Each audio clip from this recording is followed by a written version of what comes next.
Gracias, muchísimas gracias. Continuamos con el Tribunal de la Tarde, el programa predilecto de todos ustedes. Siempre será un placer estar aquí para llevarle buenas orientaciones y sobre todo a esta hora, que es la hora de la audiencia del Tribunal de la Tarde, una entrevista muy interesante, la cual usted no debe perderse. Ya tenemos vía Zoom conectada con nosotros la invitada especial de hoy.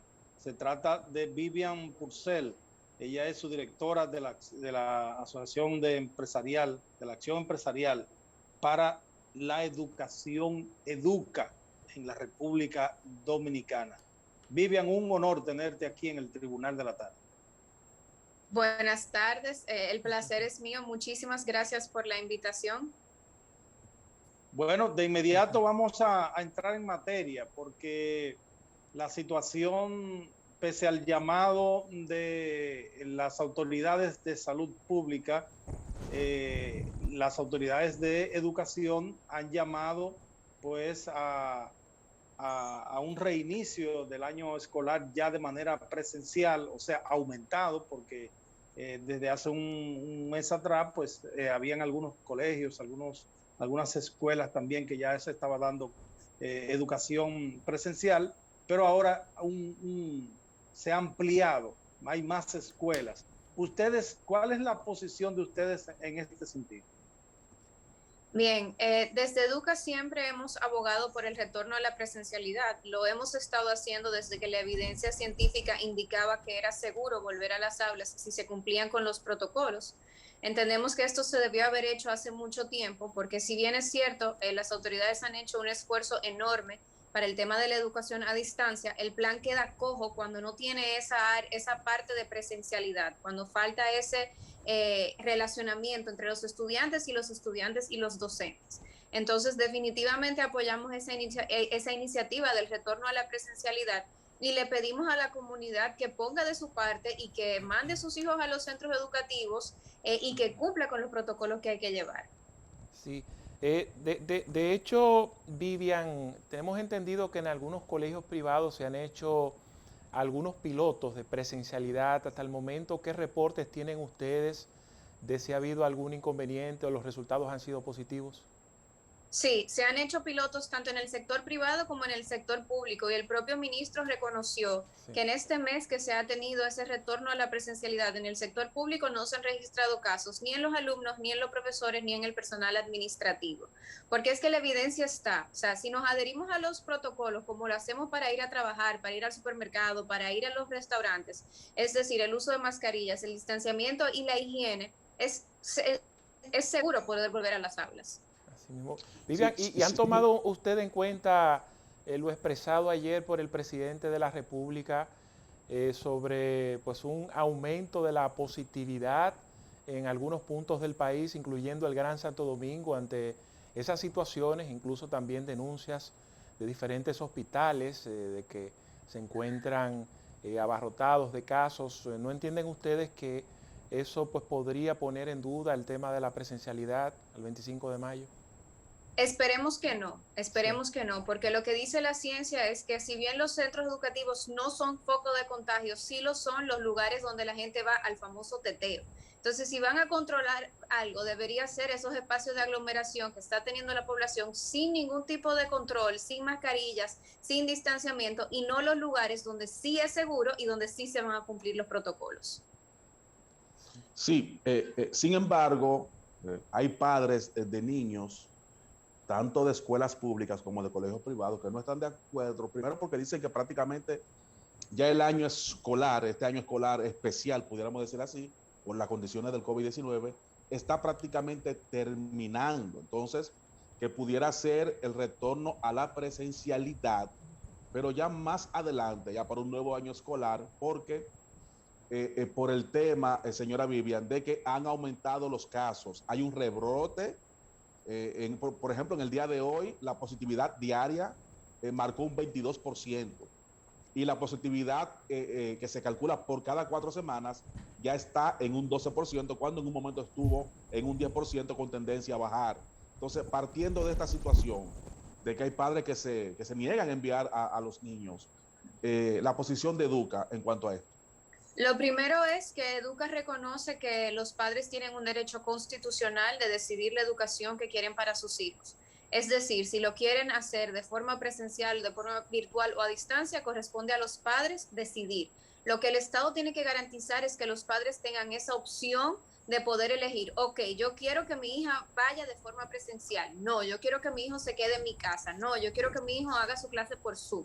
Eso es enteramente una decisión de los padres. Lo que no podemos prohibir es que aquellos que tienen la voluntad de que sus hijos progresen, de que sus hijos aprendan y sean seres y ciudadanos con valores y educados, vayan a los centros educativos, no se lo podemos prohibir. Y eso es lo que nos estamos olvidando. Cuando nosotros decimos que los niños no van a los colegios, nosotros le estamos prohibiendo que tengan acceso al derecho a educación, que tengan derecho a la salud, que tengan derecho a la nutrición, porque es que lo que reciben en un centro educativo no es solamente aprender matemáticas y español. En un centro educativo se le da un acompañamiento psicopedagógico que probablemente en su casa no pueden recibir, se le da alimentos que probablemente en su casa tampoco puede recibir, entonces los coartamos a ellos de que se puedan desarrollar de la manera en que probablemente nosotros nos desarrollamos, y es un poco injusto, un poco no, es muy injusto que estemos haciendo esto con nuestros niños y nuestros adolescentes. Y además Vivian, de eso... Sí, adelante. No, y además de eso, quería comentar sobre el hecho de que muchas personas dicen solamente quedan 1 mes, 2 meses para el cierre del año escolar. Y esas personas probablemente no se imaginan el impacto que puede tener en la vida de un niño ese mes de que tenga un contacto directo con su profesor, de que tenga un contacto con sus compañeros. Tenemos que pensar que hay niños que en este año que ha pasado no ha visto a sus amiguitos, no ha podido hablar con una persona de su edad o una persona que esté pasando por lo mismo que él, no ha tenido un acompañamiento de un adulto que lo encamine por el camino del bien. Entonces, hasta un día le va a hacer la diferencia a ellos.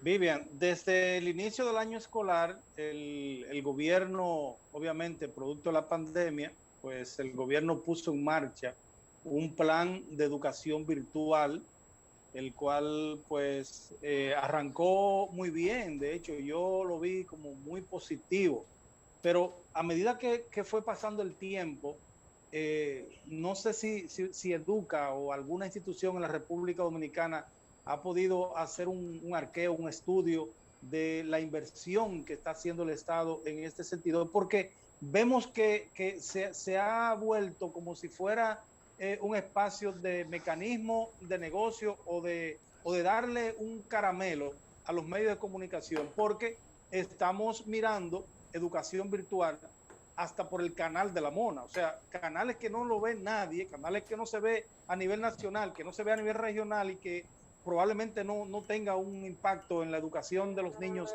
favorable, están contratados por educación. O sea, se ha hecho un estudio de cuánto es la inversión que se está haciendo en este sentido y si esto real y efectivamente está llegando a donde debe llegar.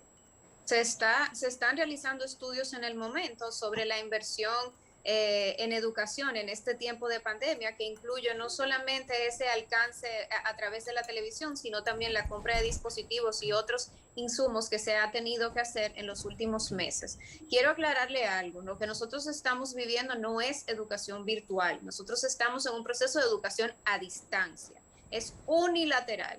Los estudiantes ven a través de la televisión o escuchan a través de la radio, pero no tienen intercambio ni tienen interacción con la persona que está del otro lado. Lo que nosotros estamos haciendo ahora, donde yo estoy conversando en vivo con ustedes, sí es virtual. En el caso de que un estudiante tenga acceso a sus profesores a través de una plataforma que les permita reuniones telepresenciales, entonces sí estuviésemos hablando de educación virtual. Por eso es que es tan importante el tema de la presencialidad, porque los estudiantes no tienen a quién hacerle preguntas, no tienen con quién conversar, no tienen quien les responda ni le aclare las dudas. Entonces, básicamente, ellos están autoenseñando.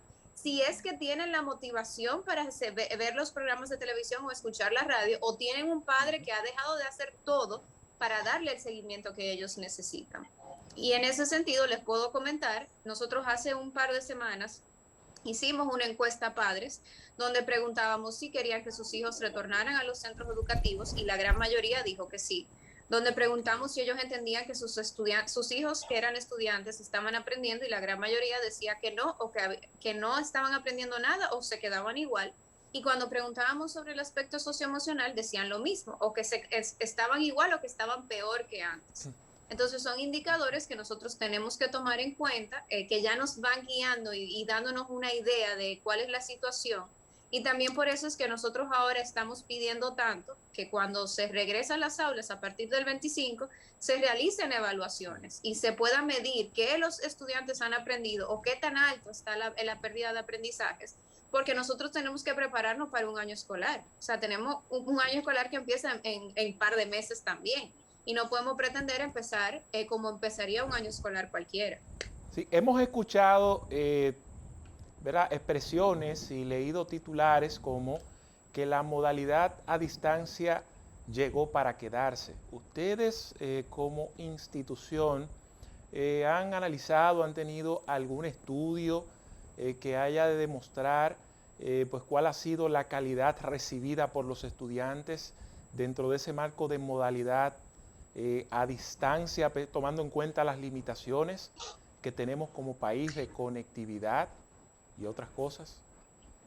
Es un pendiente que tenemos como institución, evaluar la calidad de esos aprendizajes que se dan con esta educación a distancia. Sí les puedo decir que cuando pensamos, por ejemplo, en estudiantes que deben abandonar los centros educativos por problemas de salud o estudiantes que tienen algún tipo de discapacidad que no les permite acceder a los centros o tener esa presencialidad que nosotros estamos acostumbrados, pues entonces aplaudimos el hecho de que digan que la educación a distancia o virtual ha venido para quedarse, porque le abre las puertas a la educación a un grupo que normalmente hubiese quedado rezagado. Ahora, eso no significa que deberíamos ver que la educación virtual a distancia vino para quedarse para todo el mundo, porque eso no funciona.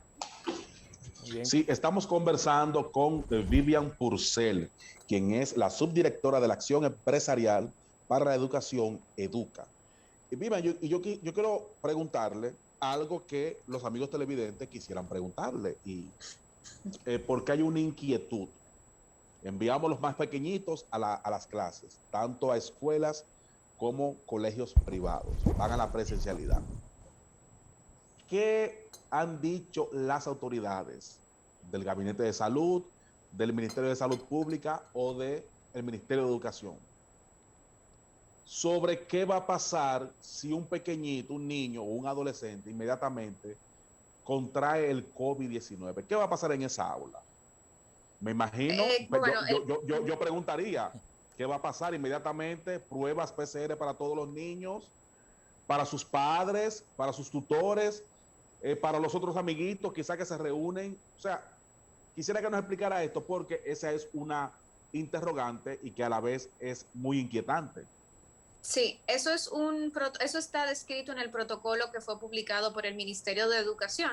Depende un poquito de si, por ejemplo, el niño presenta síntomas en su casa, no debe ser enviado al centro educativo. Entonces hay que hacerle la prueba y tan pronto tenga el positivo, deben indicar a las autoridades del centro que van a tomar medidas en el centro. Cerrando, obviamente, ese grupo, chequeando si de ese grupo, por ejemplo, tienen hermanitos, pues probablemente tengan que cerrar otros grupos. Si el niño presenta síntomas y está en el centro educativo, en teoría, según indica el protocolo, que esperamos que se cumpla al pie de la letra, los centros educativos tienen que tener un área de aislamiento donde trasladan a ese niño para realizarle las pruebas y ponerse en contacto con las autoridades de salud pública, quienes tienen que darle seguimiento a todo lo que está sucediendo. Bueno, Vivian, bueno, desde siempre una preocupación latente para los padres y madres es cuando van a reinscribir sus hijos en los colegios privados y se encuentran con que el colegio le está cobrando una reinscripción pese a que su hijo está reinscribiéndose, valga la redundancia, en el mismo centro de salud. Se está quedando en la misma aula, se está quedando en el mismo colegio. Ayer el Senado de la República pues aprobó en primera lectura, ayer o antes de ayer, aprobó en primera lectura el proyecto que prohíbe la reinscripción de estudiantes en los colegios, y esto también conllevaría multa de ser violada esta disposición, cuando ya sea ley obviamente, multa de 10 a 100 salarios mínimos para los violadores. ¿Ustedes qué opinan al respecto? Mira, eso es un tema muy delicado. Primero porque una ley de ese tipo violaría lo que es el tema de la libertad de comercio. O sea, yo como empresario tengo derecho a ponerle un precio a mi trabajo, a mi negocio, y que la persona que lo quiera adquirir, pues lo está haciendo voluntariamente. Los Sí, dueños de colegio no están sí, pero obligando. lo ponen, porque de hecho el estudiante, el padre paga por el estudiante y paga incluso otros Claro, servicios. pero Ahora, si lo que usted como sería, padre no quiere pagarlo, no tiene por qué ir a mi colegio. Hay una oferta académica que le permite a usted decidir a qué centro educativo quiere asistir. Ahora, yo entiendo que quizás con esto se pensaría que se le daría acceso a educación de calidad a más personas, pero eso no le corresponde a los colegios privados. Eso es una disposición que debe tener el sector público. Quienes tienen que mejorar la calidad para que la gente deje de buscar oferta privada son las escuelas, es el Ministerio de Educación. Entonces, realmente esa o disposición sea, legal no a ver, resuelve ningún problema. Educa se opone a ese proyecto que pudiera Educa convertirse en ley. entiende que esa legislación no va a resolver ningún problema, porque entonces, si el cobro de la reinscripción se utilizaba, por ejemplo, para reparar algún tema de infraestructura, simplemente en la colegiatura van a tener que cambiar la matrícula del niño y no ponerle reinscripción, porque los colegios usan ese dinero Es que para algo Vivian, en específico. vamos a la realidad, porque los colegios no viven haciendo transformaciones anualmente. Lo que es Claro más, que sí, claro que los que sí. lo hacen es un porcentaje muy mínimo que hacen eso. Vamos a pensar, por ejemplo, lo que sucedió ahora con este tema de la virtualidad. Ustedes entienden que todos los colegios privados de la República Dominicana estaban listos para tener una plataforma virtual como la que están usando ahora mismo. Evidentemente que no, y quizás la transformación que tuvieron que hacer no fue de infraestructura, pero sí tuvieron que invertir en una plataforma digital para ellos poder darle acceso a todos sus estudiantes de una clase virtual. Sí, pero Eso es una inversión, son inversiones obviamente. Entonces, que no tienen los padres por qué cargar con ellas, porque los colegios son negocios también. precisamente, usted me está dando la razón, los colegios son negocios, tienen derecho a cobrar por el servicio que ellos están dando. Es cierto que el nombre de reinscripción está un poco difícil de tragar. Y tienen obligaciones de respetar las leyes del país también. Y el Y que de no quiera tributar, cumplirla, y lo hace. y el que no quiera cumplirla también tiene derecho a cerrar su negocio. Exacto. Pero entonces, ¿por qué como negocio hay que penalizar a los centros educativos? Que porque al final del día vamos a transparentar el gasto del centro educativo, que la mayoría tienen sus cuentas transparentes, que uno puede acceder a ver en qué se usa la colegiatura de los estudiantes, pagan impuestos y demás. Vamos a transparentar y vamos a ver en qué se convierte esa reinscripción a la hora del gasto. Y si es algo que es real, algo que tú puedes percibir, que tú como padre notas en qué se está usando ese dinero, ¿por qué entonces tiene que venir una ley a prohibirme que yo lo haga? O sea, se le va a buscar la vuelta, porque si yo necesitaba como centro educativo cobrar ese dinero para, qué sé yo, pintar la pared de todos los años, en vez de poner una cuota de reinscripción, quizás ponga una cuota en la matrícula que diga acondicionamiento del espacio físico. Entonces va a venir una ley nueva que me va a decir que yo no puedo cobrar el acondicionamiento físico del centro. Ahí va a venir un abuso de parte del colegio. Mire, Vivian, a propósito de cuando nos toca recibir evaluaciones de comparaciones de la calidad de la enseñanza en la región, la República Dominicana siempre sale dentro de las evaluaciones con calificaciones deprimentes, como Sí. PISA y entre otras cosas. Pues ustedes, tomando en cuenta esa realidad, entienden que las grandes debilidades de nuestra educación está en el personal, está en el contenido educativo. Mira, es un mix de cosas. Podemos ver que nuestros docentes no tienen la calidad requerida, porque eso lo demuestran las pruebas y las evaluaciones que se le hacen a los docentes. Para muestra un botón lo que sucedió hace unas semanas con la normativa 0915. También podemos ver que, por ejemplo, no se le ha dado suficiente tiempo al currículo nuevo para que los docentes lo entiendan y puedan aplicarlo, ni se han realizado las evaluaciones del lugar. No sabemos dónde se está aplicando y dónde no se está aplicando. Entonces, no es solamente una cosa lo que nos falla también que tenemos discusiones como si cobrar la reinscripción o no, y no nos enfocamos en cosas importantes como si los centros educativos tienen agua o si los docentes están yendo a dar la clase. Sí, muy bien. Bueno, Sí. la situación de la educación en cuanto a la calidad. señora Vivian Purcell, porque recordemos que cuando llega la pandemia, nos impacta la pandemia, se detiene el año escolar y faltaba el 30% de las clases que debieron ser impartidas y recibidas por los alumnos. Luego entonces iniciamos con la educación a distancia y es ahora cuando a partir del próximo 25 de mayo se retorna a la presencialidad de manera gradual y de manera voluntaria, como usted explicó, que no todos los padres que no estén de acuerdo, pues los niños entonces seguirán en la educación a distancia. Educa, como institución preocupada por el avance de la educación en el país, ¿ustedes no han tomado en cuenta esto? O sea, pudiéramos decir que se ha perdido un tiempo importante de clases en los últimos 2 años. Se frizó y no pudo escuchar la pregunta. Sí, me escucha. Ahora sí. Me escucha ahora, me escucha. Sí. Me escucha ahora, mire. El planteamiento es este. El planteamiento es este. Cuando llega la pandemia, un 30% de las clases se perdieron. Se perdieron. Luego entonces comenzamos con la modalidad de la educación a distancia. Criticadas por unos, bueno, pues entonces también vista de forma positiva por otros sectores. Luego entonces, ahora a partir del 25 de mayo ya retornamos a la presencialidad de manera gradual, como hemos explicado en esta conversación. El tema de esas clases que se han perdido, vamos a decirlo así, para hablar de manera llana, esas clases que se han perdido.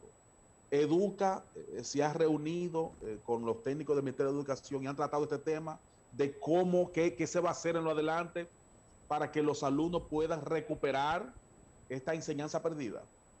Sí, ese es lo que comentaba hace un momento. Estamos abogando porque se realicen pruebas para medir la pérdida de aprendizaje, porque no es solamente lo que han dejado de aprender porque no estuvieron en el aula, se terminó el año, cambiaron de modalidad, etcétera, sino que hay estudios que demuestran que a medida que pasa el tiempo, mientras más tiempo duran los estudiantes fuera de las aulas, más pierden de aprendizaje, por el simple hecho de que no están leyendo, escribiendo, trabajando, lo que constantemente hacen cuando están en un proceso normal de aprendizaje.